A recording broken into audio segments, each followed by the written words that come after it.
Hello, and welcome to Pressing Buttons. I'm Hugo, I'm Nick. and another great week, another great episode coming at you. Sorry for the delay. It is a Monday episode, recorded on Monday. We usually record on the weekends, but sorry for the delay. Things got busy this weekend, and we were not able to record on the weekend.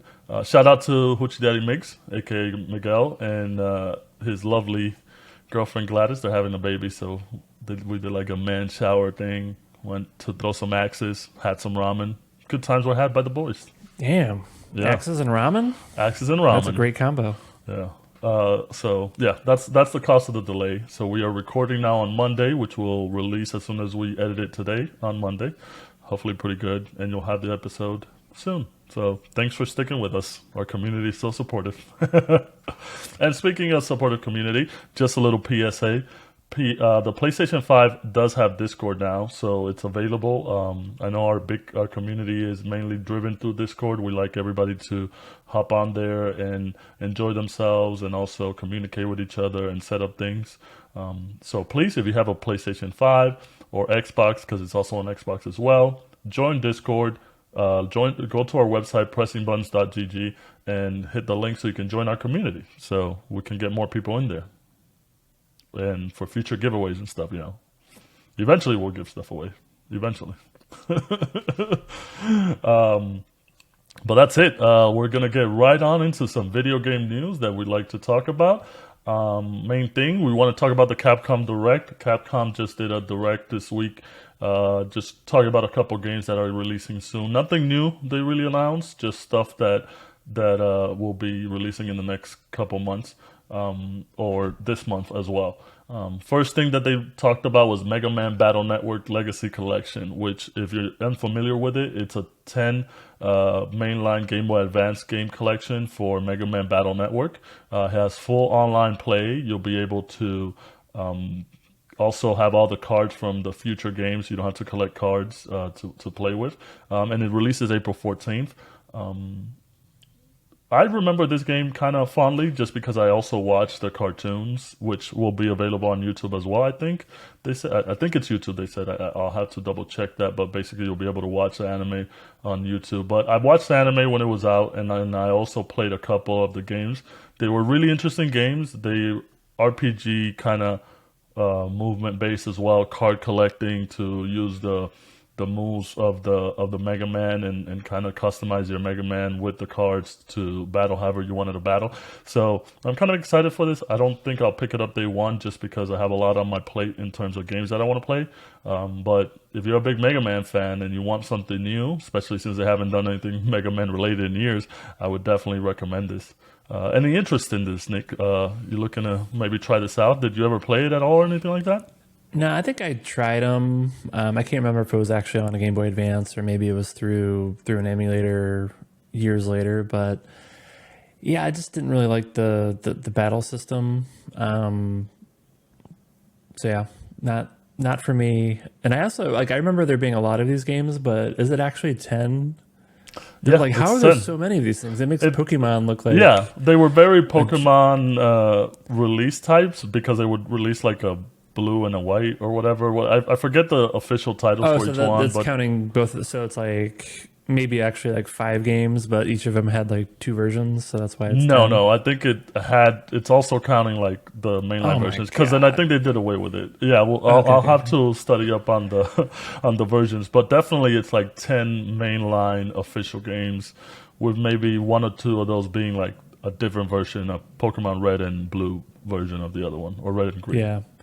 Yeah, and I think for me, this came up in a prior episode, but any of these like Game Boy, or it was when Nintendo said they were going to do with Switch Online and have more Game Boy Advance games, like any of these releases that's repackaging something from the Game Boy Advance or Super Nintendo era, it's hard for me to get excited about it because I'm fortunate in having an analog pocket, so all like that era of games is going to happen on the analog pocket. So all these types of releases are kind of like an automatic pass for me. I mean, it's hard. I understand, but I think it's, if you're able to give it a try eventually, I think it'll be a good thing. At least play one of them. You don't have to play all 10 of them, but we'll see. Next thing that they talked about is basically another Street Fighter 6, but the only thing they really did was they announced that there's going to be a new commentator, and it's Japanese actress Hikaru Takahashi, which is, now that adds up to two Japanese announcers, two English announcers, and then I believe it's also got that wrestler, Thea, and then I forget who the last person is. So six announcers in total. It's still on track for June 2nd release. They did show off Marissa versus Zangief, which I'm pretty sure you loved because you loved grappling and shit. So you grappling little bitch. Yeah, so I they can't showed wait. that I can't off. wait to just only throw you and Yeah, and win. I'm gonna be so pissed, man. I'm gonna be so pissed. But it's still looking great. We don't have much to say on this one. I think we've said enough of Street Fighter 6 and how much we're enjoying it, and waiting for another beta, obviously, to come out so we could try it out and try more characters and see what we can play. Anything to add on this one? Yeah, yeah, that's pretty much right. I mean, it was really just announcing another commentator. There was part of me that's so like I know most Street Fighter commentators, so I was actually like, oh my god, is this going to be someone that I know? And I think a lot of people really want Yipes to be in it. Yeah, man, So that like, just waiting for that Yipes announcement. so to me, it was as they were doing the announcement, I'm like, oh my god, is it finally going to be Yipes? And that would be like so incredible. But yeah, it was, I haven't heard of this actress, but so it's just like, okay, great. There's another option if that's what you're into. But yeah, other than that, there wasn't too much new learned. The game continues to look great, and that's pretty much it. Yeah, they're holding Yipes for the DLC because they definitely know people are gonna pay that sweet, sweet extra cash just to get them Yeah. in there. Yeah, I don't know. Like, I think, I mean, I would love for him to be in there. I just don't know if he, like, I don't know how to say this, but like, I think for Capcom, like, maybe they're like, Gapes just like isn't, he's not on their like short list of commentators, like for whatever reason. So I think a lot of fans would definitely want him to be in the game, but I think for whatever reason, I could see Capcom like not picking him for whatever reason. Well, the thing is too, when we went to Evo last year in 2022, he wasn't part of the main announcers that were, commentating on the fights. He was like part of the hype crew that was at the bottom on stage, Yeah. along with two others, and doing that. It is kind of weird because he is more of a color commentary, but he's also very play by play too. So it's like, yeah, how do you include that into the game? So hopefully they do, because I think he is one of the best on the scene, and we love his sayings and his catchphrases and all that stuff. So hopefully he gets a lot of that. We'll see. All right, and then the next thing that they talked about is Capcom Town and Capcom ID, which isn't necessarily a game, but it's just basically that Capcom's celebrating their 40th anniversary coming up this year, and they were just saying for everybody to link up their Capcom ID for any future games. So any future games like Exo Primal, Resident Evil, anything like that that's coming out in the future, Monster Hunter, you have to basically, as with any other service these days, you have to link your account so you can be able to, I guess, have your profile with them and they can get better analytics.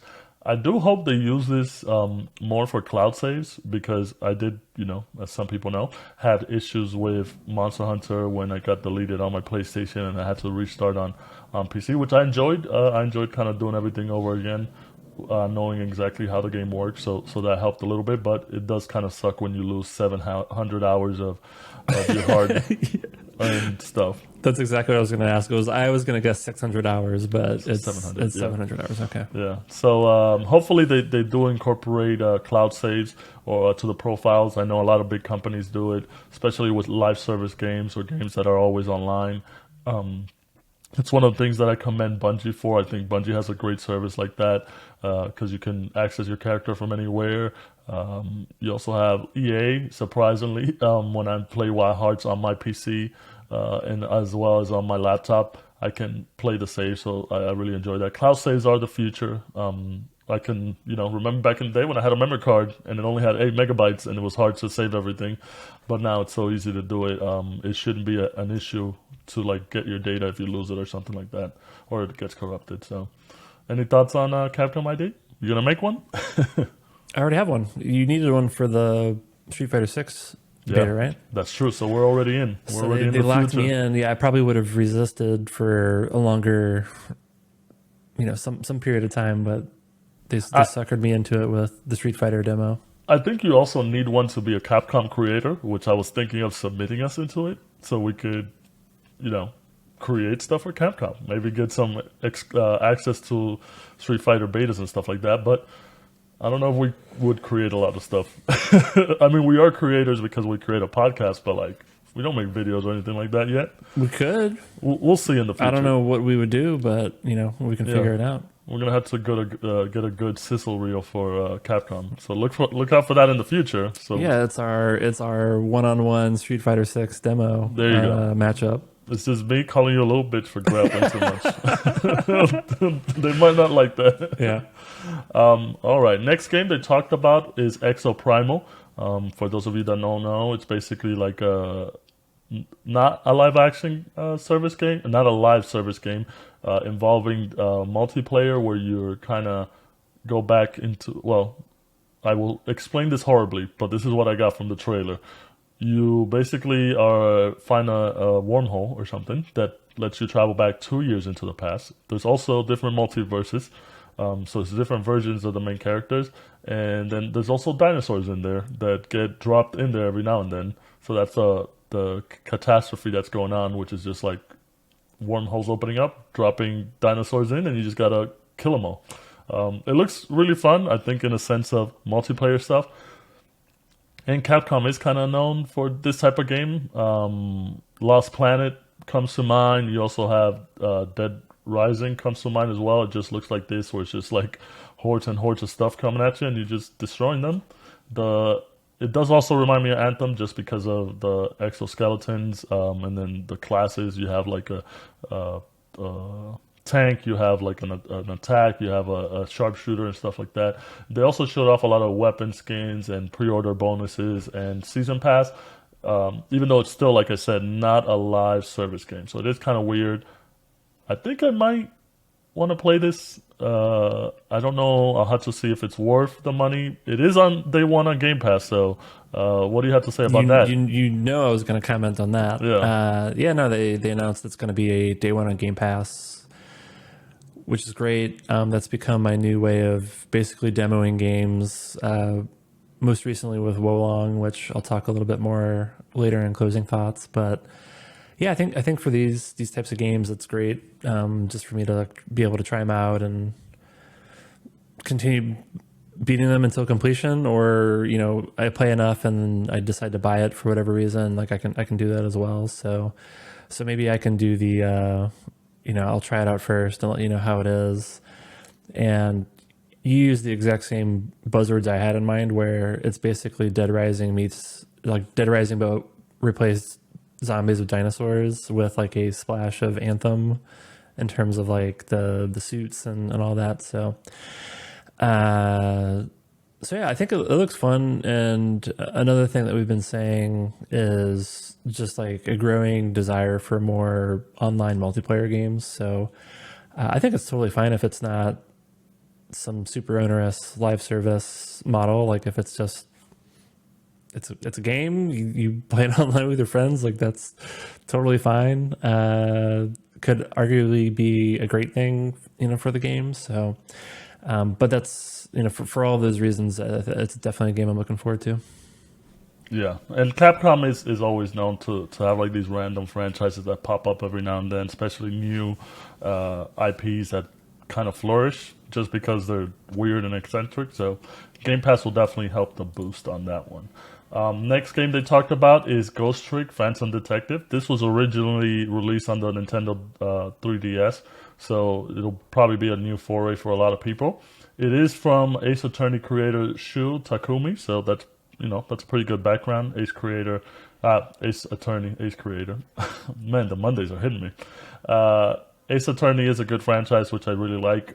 Basically, you play like a detective that gets killed and you're a ghost, so you're helping other people and kind of solving your murder. This is actually just coming out for the Switch, the PS4, the Xbox One, and Steam. So it is kind of coming out for older generations, older models of the systems, and the Steam as well. So if you're a big fan of these type of games, I would recommend it. I think I probably won't get this, or if I see it down the road, maybe, because it's just, it's like a detective game. There's too many detective games that it's too much. I like that. I'm not getting it, but I recommend it. Yeah, that's because it's not for me, but it might be for you. Okay. Oh, you're such a hater. Next one that they talked about is Monster Hunter Rise Sunbreak, which is basically the new expansion for Monster Hunter. It releases April 28th. It's going to include new monsters, new skins, obviously, a lot of add-ons for the Palicos and the Palamutes, I believe they're called. There's also another event that they're going to do in April as well for the next major patch, which is version 1.5. Being a big Monster Hunter fan, I liked what I saw. Honestly, it does kind of, sometimes whenever I see something about Monster Hunter Rise or Sunbreak, it kind of gives me the itch to like, maybe I should buy it. But what's holding me back is because I feel like it's such an inferior version in terms of quality from World to this. That's kind of keeping me away from it. But I think I might cave if they don't. Why do you hate announce. the Nintendo Switch so much? Well, it's not the Switch because it's available on other stuff. It's just It started out, but they had to dumb it down for the Switch. for the Switch, and then upgrade it if you could call that a thing for like Steam and the PlayStation and Xbox. But it's just, I don't know. It's just, I feel like if I commit to it, then they're gonna announce World 2 or whatever that big one's gonna be, and I'm gonna be like, fuck, I'm kind of stuck in a Monster Hunter loop. But I've been playing Wild Hearts. I think that does it enough for me where I can hold it off. And maybe with this Capcom 40th anniversary, whatever, maybe they'll announce something.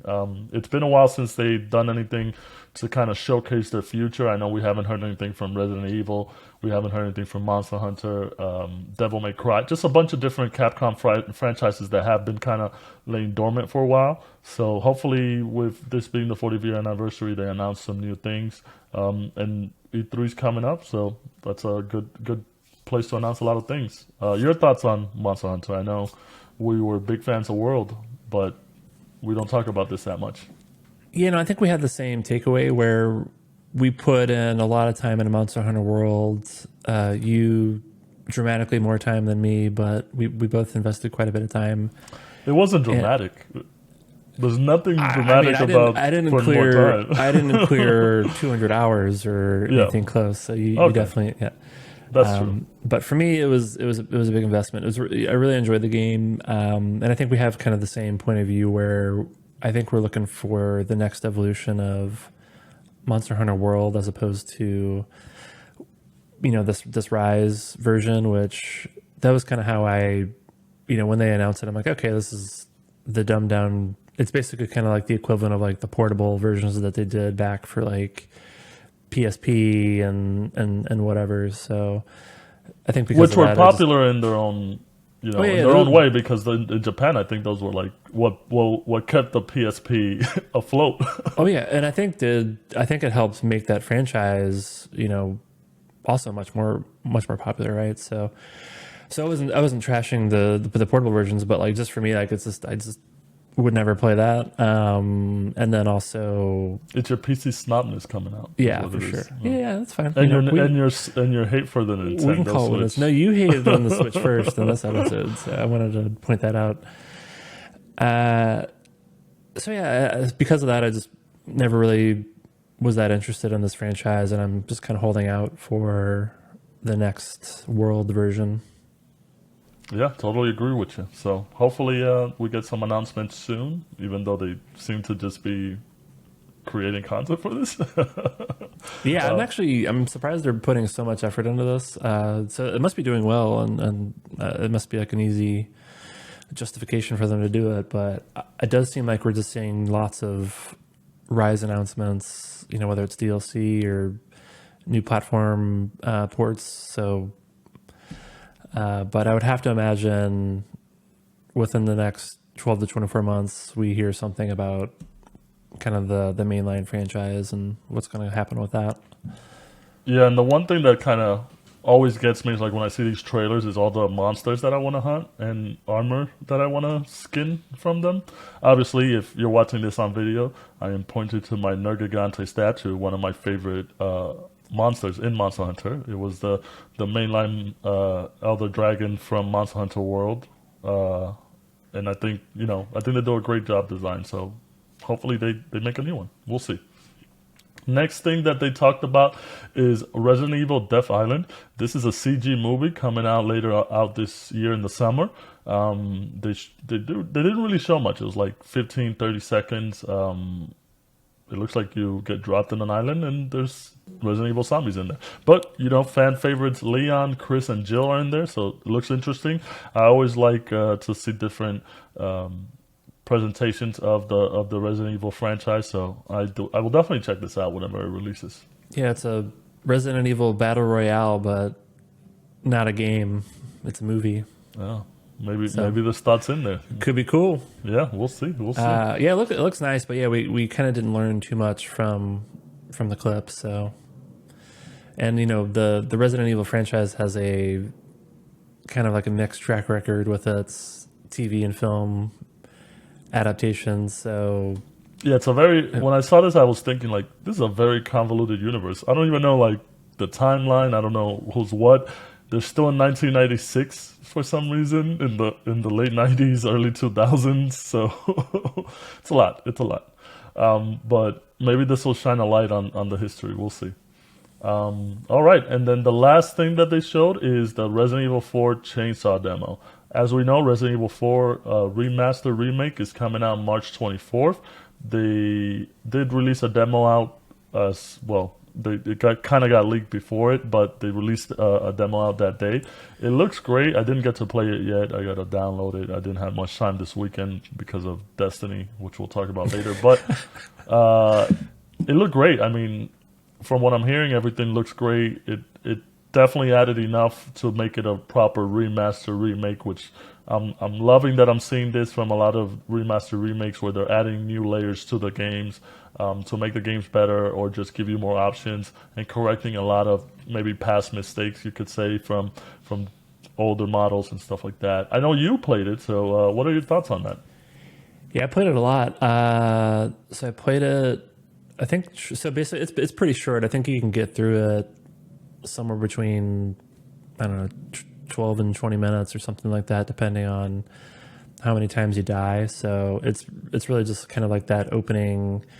If you played the original Resident Evil 4, it's kind of that opening village where it's like absolute chaos and the Chainsaw Man comes after you. So that's why it's called the Chainsaw Demo. So The Chainsaw Man from the anime? No. No. The original Chainsaw Man. Actually, no. There's probably I guess would it be Texas Chainsaw Massacre? I don't know. Too many chainsaw people. Yeah. So maybe Chainsaw isn't all that original, but that's why they called it the Chainsaw Demo. I really just wanted to see how it performed on PC. Just because there's been so many issues with PC games at launch, so I just wanted to basically do like a performance test just to make sure that it was going to run okay. And if it wasn't running okay, that actually might have tilted me in favor of just getting it on PS5. I also really wanted to try mouse and keyboard controls because I think I've always played it with a controller. Maybe I tried mouse and keyboard, but it wasn't optimized for it, so it was kind of like not that good. But I think now they put in more effort with this version where you can pretty comfortably play either with a controller or with mouse and keyboard. I did have to adjust some of the settings with the sensitivity with the mouse. So I think like the default options with the mouse are basically unusable. So you definitely need to go into the options immediately and tweak the sensitivity on the mouse. But yeah, it just looks incredible. It's super fun. I played through the demo twice, so I was able to clear it.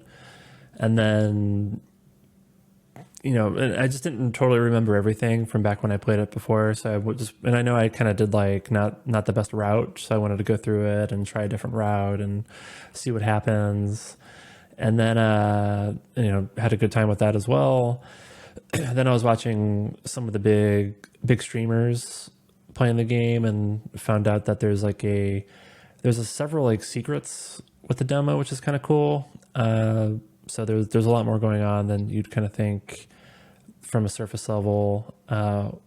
One secret is that there's this like hidden difficulty.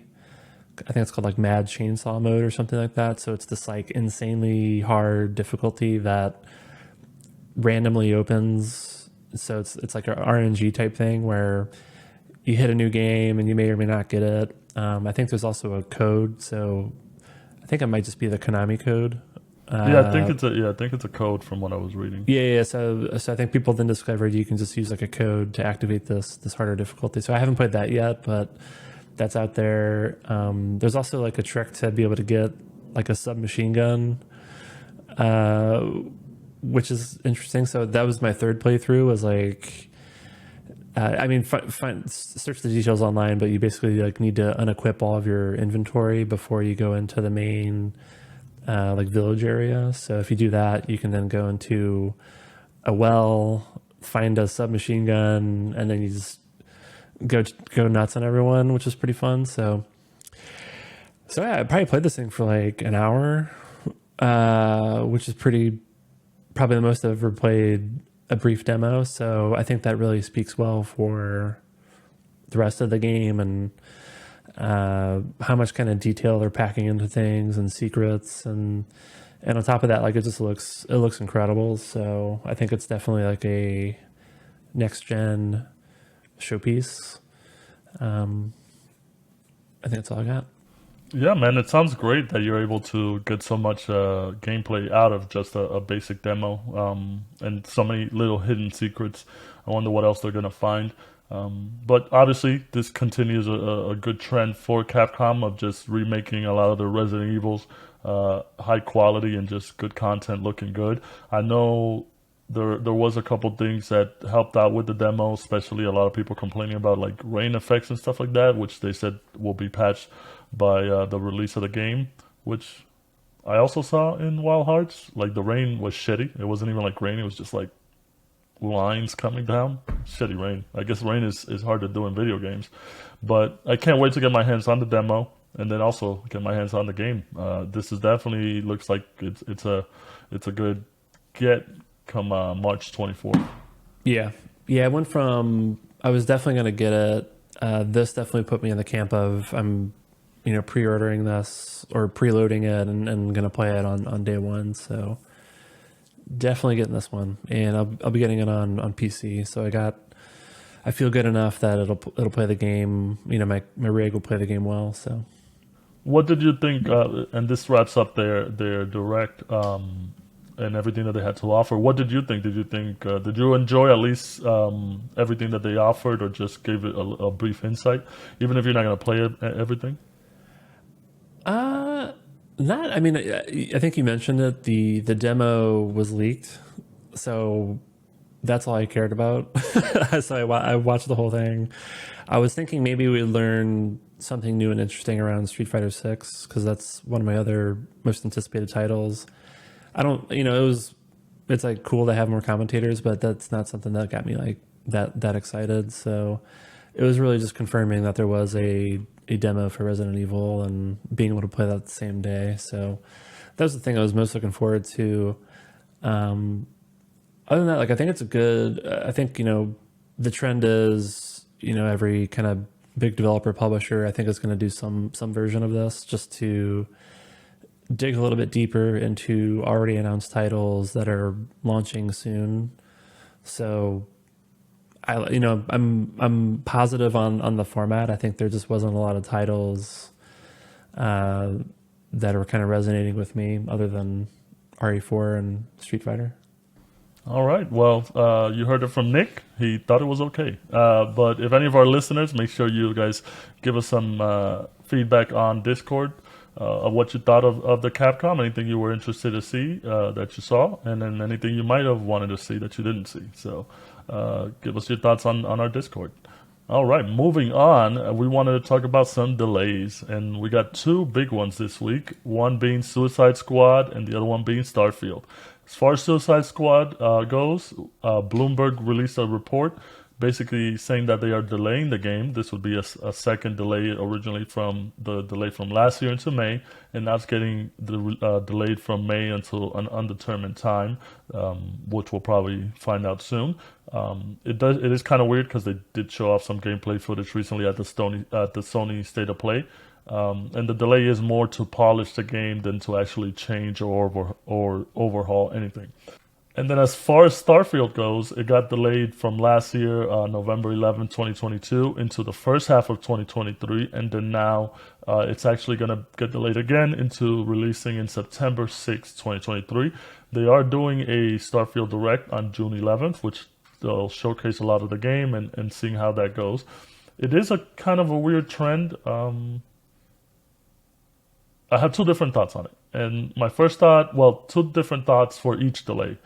As far as Suicide Squad goes, I think it's a good delay in terms of they're delaying it to polish up the game. I know a lot of people, not us, because I think we both like what we saw from the demo, even though we did question the ability of everybody flying. I think we enjoyed what the demo, the 15 minutes of gameplay or whatever it was that they showed at the State of Play. I think we both enjoyed it, so I'm okay with that, as long as it's not like too far off of a delay. And it also moves them out of a window where there's like a lot of games releasing. You got Diablo 4, Final Fantasy, Zelda also releasing during that time frame, so it kind of pushes them away from that and competing.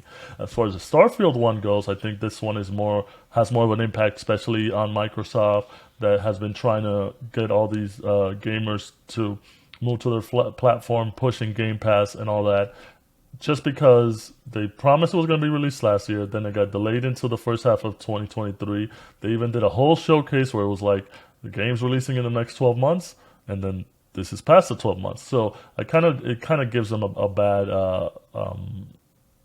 bad look, just because, man, this thing has gotten delayed a lot, and it doesn't give you a lot of confidence in what it is going to be, or what it's looking like. But hopefully the Direct clears a lot of things up, and there's no more delays on it.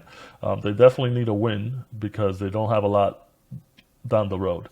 What are your thoughts on these delays? Yeah, I was more surprised by the Suicide Squad one than the Starfield one, just because they did have a pretty substantial showing at the PlayStation Direct or State of Play or whatever it's called.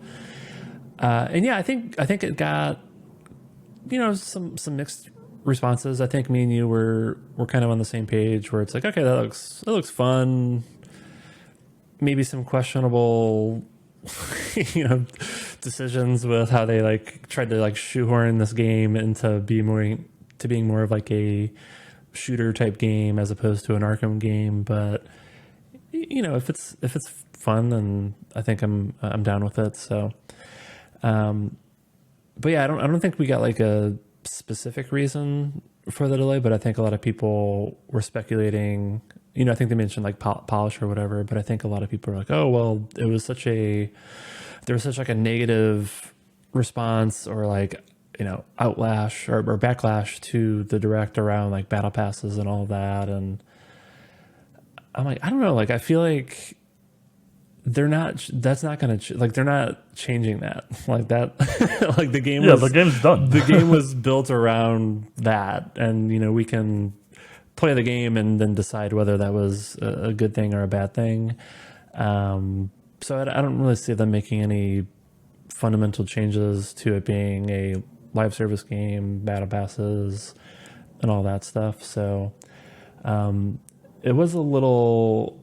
Yeah, I don't think they actually gave like a new date. It was just kind of more of a, we'll let you know when we're going to release it. So yeah, I thought that one was kind of a bummer. I was looking forward to playing it. It just had, again, like Sony doesn't really. Well, I guess they've been doing it more, but I think it says. I think before that it was maybe the Harry Potter game where they gave a lot of attention and one of their kind of owned formats for marketing games. They gave a lot of attention to a third party.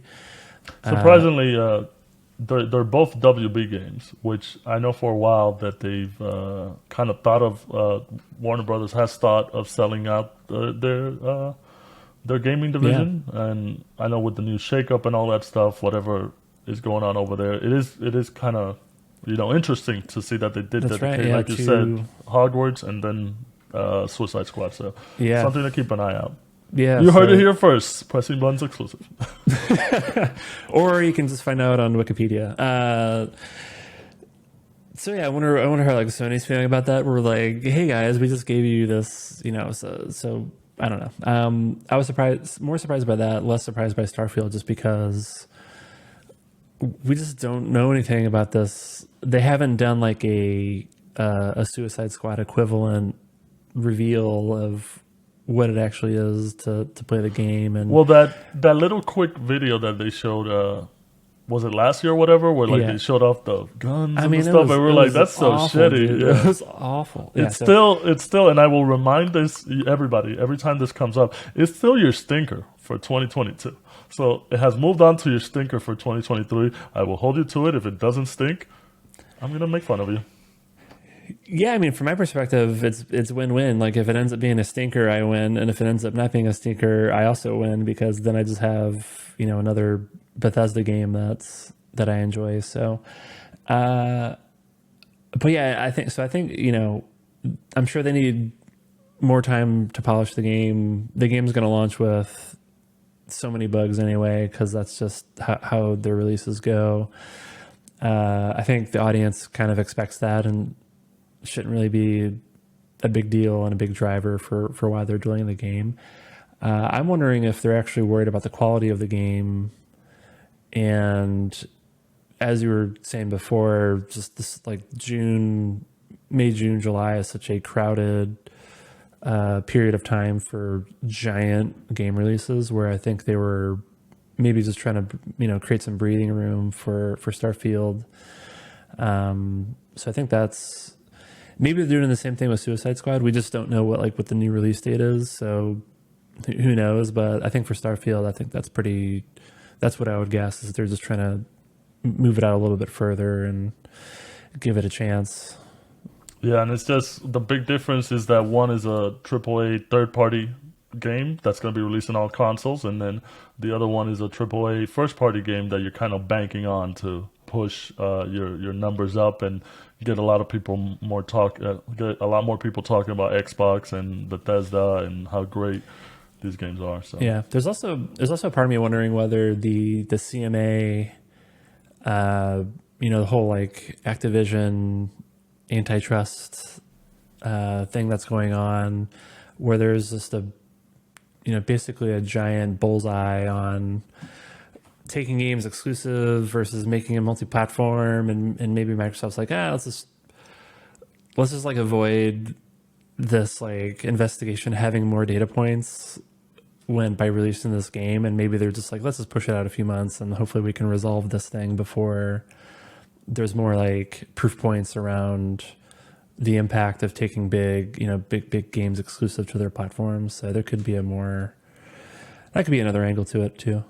yeah, and I know we haven't talked a lot about that, and it's more because like every week some little dumb detail comes out, and it would be too much for us. I think once it settles, whatever it settles, I think we will go more into it and give our thoughts on it. So maybe look out for that. But just so you know, that's why we don't want to talk about it right now, because just like every week there's like some dumb little tidbit that comes out from the court records or an executive saying something or document leak or whatever. So all right, and then the last thing we want to talk about is a new Fortnite season. That's right, we have become Fortnite people.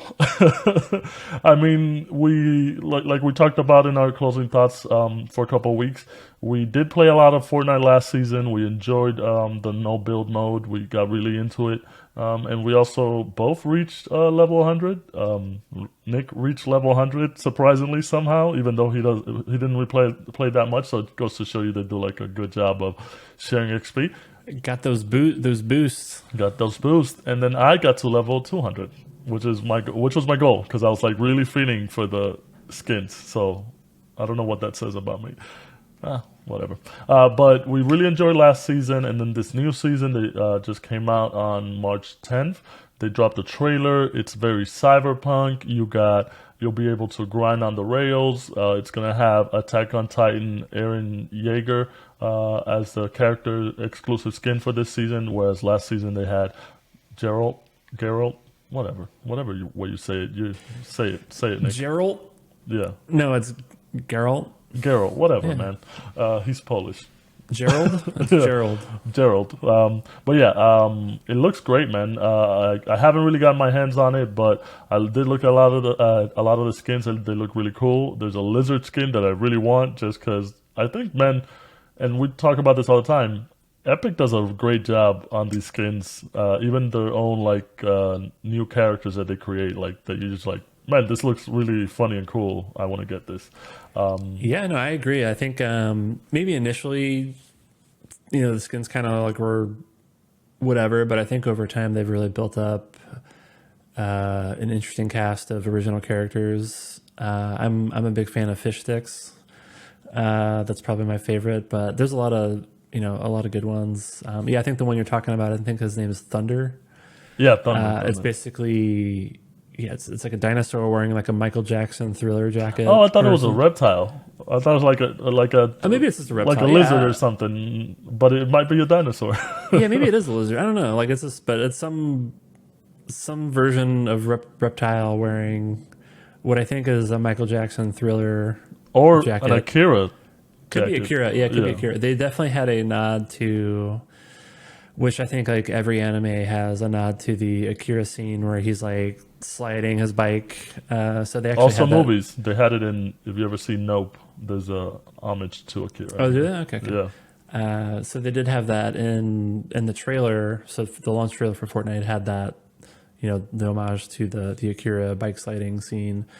So you have to wonder whether I would doubt Akira makes an appearance in this, but you never know. It's Fortnite, you never know. Yeah, you never know. Got all the IPs. I would immediately buy an Akira skin. Yeah, it would be cool. Give me a Tetsuo and I'm in. Yeah. I'm more optimistic on something from Cyberpunk. And I think we were chatting about this, like who would it be? And I was thinking like probably Lucy from the Cyberpunk Edge Runners anime would be a slam dunk skin, but we'll have to see. No, I mean they did Geralt from The Witcher, so I can definitely see them doing something like Cyberpunk. They have a good relationship with CD Projekt Red, especially Right. with the announcement of them using Unreal Engine 5 for all their future games.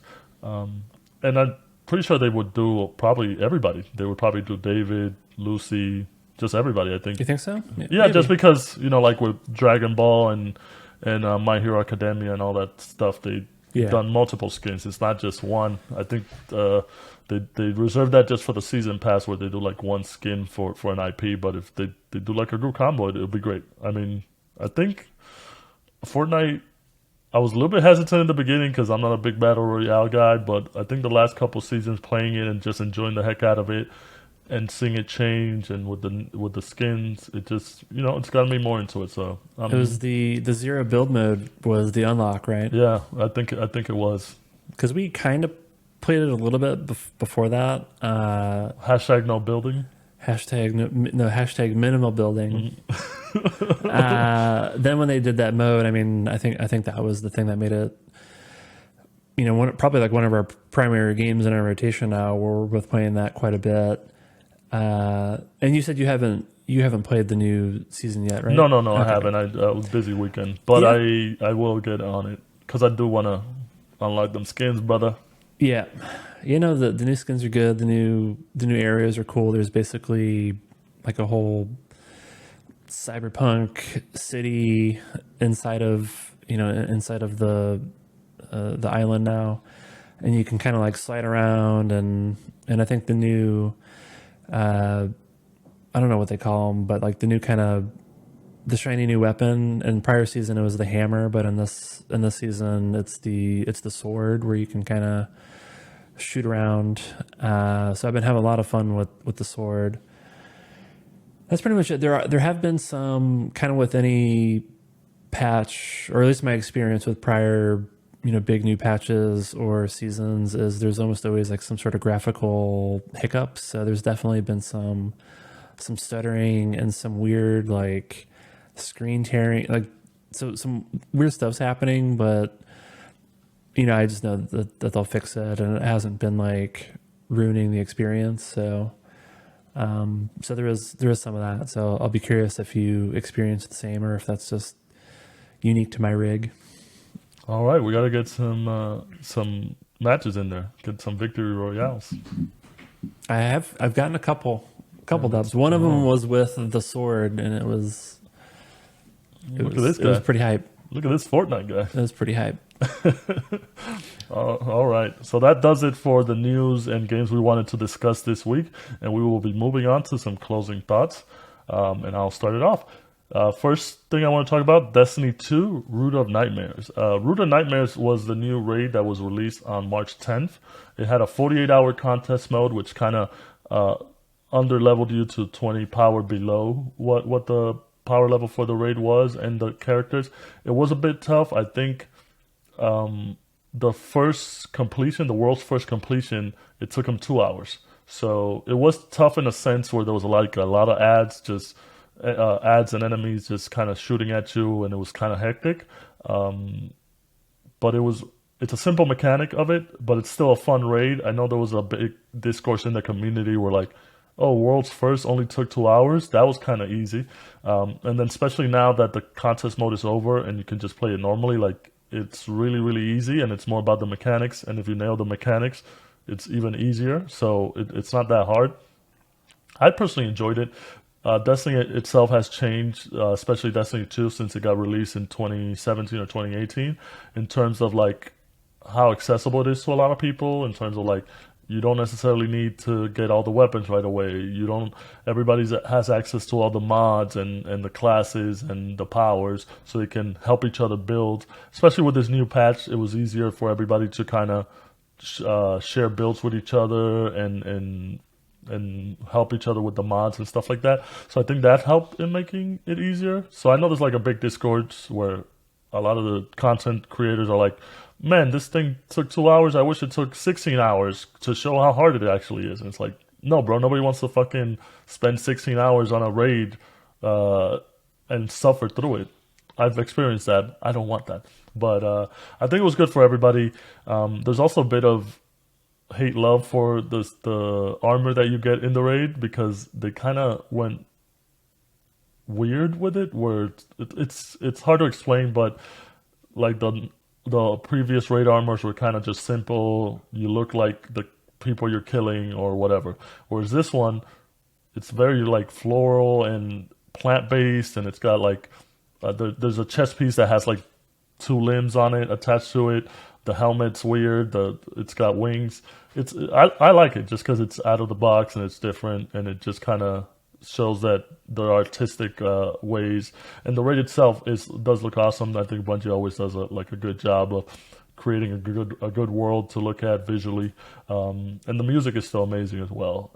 And the mechanics are good. And we were able to do the raid Sunday night, after the contest mode. Shout out to Ace. Shout out to Kakwemako, shout out to Felix, shout out to Caesar, shout out to who's the last? Jason, and then me. 6 people. We were able to do it. And shout out to Keezy, who unfortunately got really bad allergies, so he had to drop out. And then shout out to Rose for giving us a good strategy for the end boss. But it's a fun raid. I know you don't play Destiny, but if you're going to ever get into it, the raids are, I think, one of the best things that they always do, and it's good to run them with a group and kind of have everybody cooperating and do a lot of different things. The other thing is Wild Hearts free DLC. So I know Wild Hearts, with all the bugs and stuff, it put off a lot of people, but I'm still playing it and I'm enjoying it. They just added free DLC on March 10th, which introduced a variant of one of their monsters, and then as well as some new katakuri, so you can build things. And then, as with all future DLC, it's free, and all the future DLC is going to be free. I know the next month in April they're going to be introducing a brand new kimono, or komono, I forget the name of it, but a new monster and new stuff. So I'm enjoying the content. I will keep playing it. Fuck the haters. All right. What about you? What you got? And then we'll talk about our Last of Us finale, but we want to leave that to a good together one. What else you got for closing thoughts? Yeah, for games, I already mentioned probably the big two is really the Resident Evil 4 demo, the Fortnite season launch. I think it was pretty much that. The only other thing I wanted to mention before we get into Last of Us was Wolong. Yeah, man, you totally did a 180 on this one. Well, not totally 180. So here's kind of what happened. So you actually, we did the podcast last week. You came over, you helped me fix my controller. So I have an Xbox Elite Series 2 controller, which is plagued by the shoulder button problems that controller has. So when you're over, you're like, hey, let me try fixing that for you, and you fixed it temporarily. By the way, I don't know if I told you this, but it's back to being. It worked for like a day, and then it's more or less back to like it being very inconsistent, or like double presses or whatever. But anyway, so when you fixed it, and I wanted to like test the controller to see if it worked, I'm like, oh well, let me just fire up Wolong again, because that's like going to be a pretty good game for testing this out. And I was at the first like main boss, the one with like the dragon arm or whatever that is, and it was almost like a point of pride where I didn't want to be like, I don't want to like quit this game because I couldn't beat this boss. I want to quit this game. Bitch. Yeah, because I want to quit this game because I think it sucks. Like, not because I couldn't beat the first boss. So I beat it. Like I like, it took me a few tries, but I was able to beat the first boss. And then I was kind of like, okay, like, is this game like maybe this game's better than I initially gave it credit for? And then I think I beat like the next couple bosses. I can't remember, but I played through a little bit more, and then definitively concluded that this is just like an average. It's an average game. It's not bad. It's average. yeah. Maybe. Well, I didn't think it was bad. It just like wasn't. It just wasn't something I wanted to put a lot of time into. But I think it's a pretty average game that overly emphasizes a parry mechanic, which I'm just like not. I just became decreasingly like I just didn't like. I'm just spamming parry all the like. There's like no. I just don't like that. So it's just not an enjoyable combat system for me. So, but I did. It was more of like a again, just trying to reclaim some integrity of reclaiming some street cred by like, this game. Yeah, I ain't no bitch. I didn't quit because the first boss was too hard. I quit because I think the game is not good. That's a good logic. Yeah. I'll play it. I still want to play it. I'm gonna get it for PlayStation 5. I think the controller definitely helps, and especially if you were. I didn't know you were using the controller initially to do it, and that was giving you issues. But it definitely helps. I'll make my own opinion. I enjoyed it. I know I've been getting a lot of feeds on YouTube in terms of the builds. Because like I said, you could do like an earth build, a wind build, a fire build, or whatever. You could do different builds. So it probably opens up more the more you play it. But if by the fourth or fifth boss that you beat, you just thought it was mediocre, then I think it's okay to put it down. But maybe down the road you'll pick it up again because it's on Game Pass, or until it's not. Nah, I'm good. All right. So that does it for our games discussion. We did want to do a big Last of Us finale talk, which kind of worked out that we did record on Monday because we were able to see The Last of Us on Sunday and give our fresh takes on that. I'll start off by saying I thought the season overall greatly done. Definitely, I've been a big fan of Craig Mason, however you say that, from his Chernobyl show, which I thought was really good. And I've always wanted The Last of Us to be adapted into a show more than a movie. And I know there have been talks for a while. And then along with Neil Druckmann, I think that they did a great job just writing and directing and doing everything for this season. I thought each story from the different characters that they told Bill and Marlene and Tess and all that, even showing stuff that they didn't show in the game in terms of like Anna, Ellie's mom. I think they did a great job of just expanding on the game, making it different enough where if you play the game, you felt it was a new experience, and if you didn't play the game, you also enjoyed it. It was a great show, and then I think Bella Ramsey did a great job as Ellie. I think a lot of people kind of gave her shit when she got casted because they didn't see it, but I think her performance was really well. Also, Pedro Pascal, amazing actor. He is kind of the it guy these days with a lot of shows and movies, but he did a great job as Joel again. And then I'm kind of glad they kind of expanded on his decision at the end of the season. So I thought it was a great show. And then can't wait to see how they tackle season two because that one's going to be interesting to say the least. What are your thoughts on it? Yeah, no, I thought it was very well done. Which I think I've mentioned before, but just to reiterate, I've purchased The Last of Us twice, and I play it up until I don't know exactly when, but there's like some like sniper. It's like the first like big sniper situation, and then I just never played it beyond that.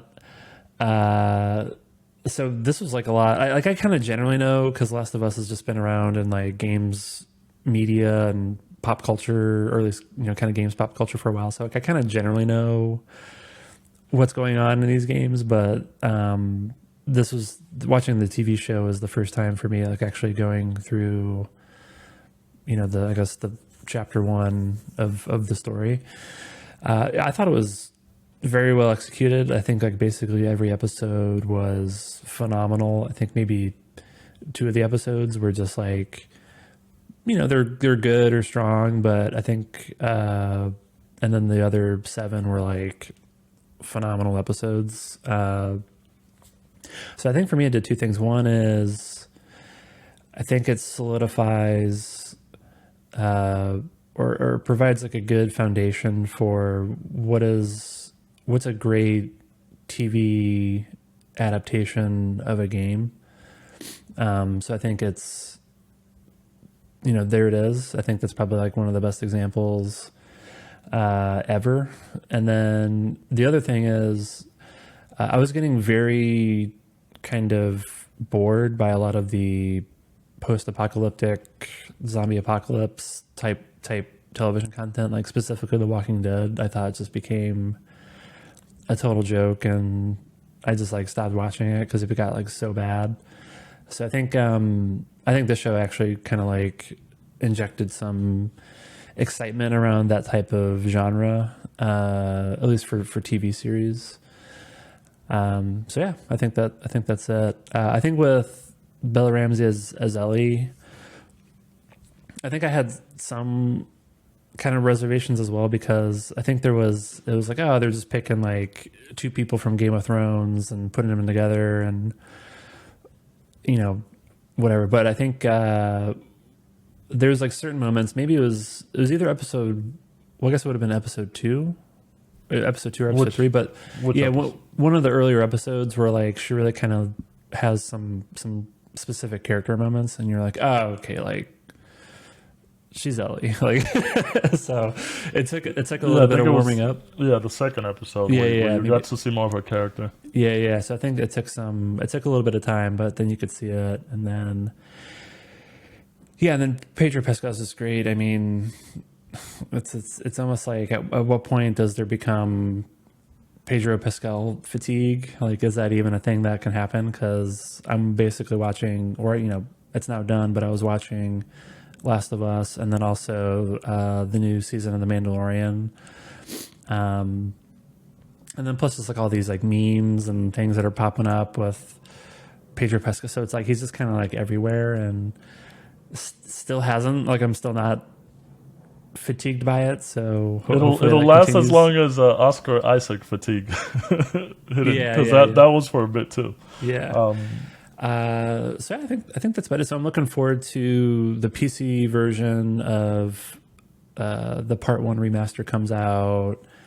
I believe it's like March 23rd, around the same time as Resident Evil. So Yeah, I think it's it's around the same time. Maybe it's a week later, or I don't know, but shortly after RE4 comes out, will be the PC version of the remaster. So there goes that third purchase. There's that third purchase, third time's the charm. And I think that's another game where I'll probably enjoy it more with mouse and keyboard controls.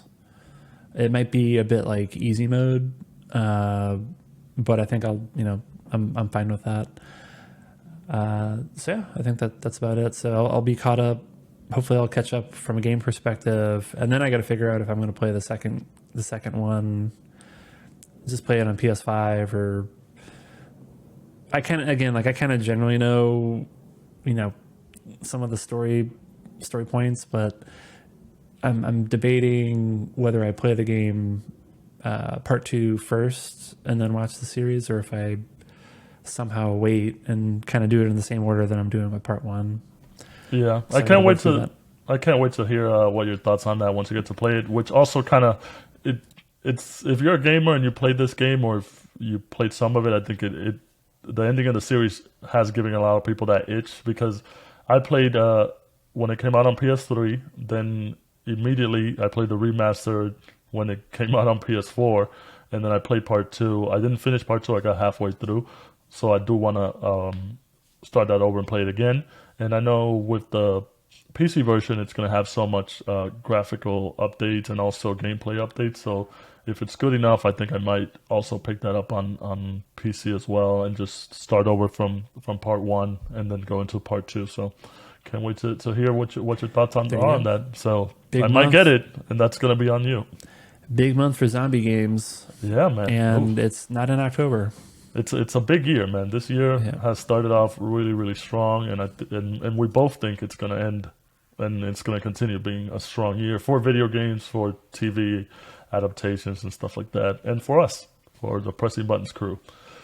All right, don't forget, guys, we want you guys to join our Discord, interact with us. Go to our website, pressingbuttons.gg, hit the link and join us on Discord so you can keep up to date with the community, and we can talk some more. And if you have any questions for us, we can answer them there. That does it for episode 56. Sorry for the lateness of it, but we got busy. It's all Hugo's fault. It is all my fault. Yeah. And also the Mondays. Sorry if I fucked up a couple times. But we will see you next week on another episode of Pressing Buttons. I'm Hugo. Bye. I'm Nick. Later.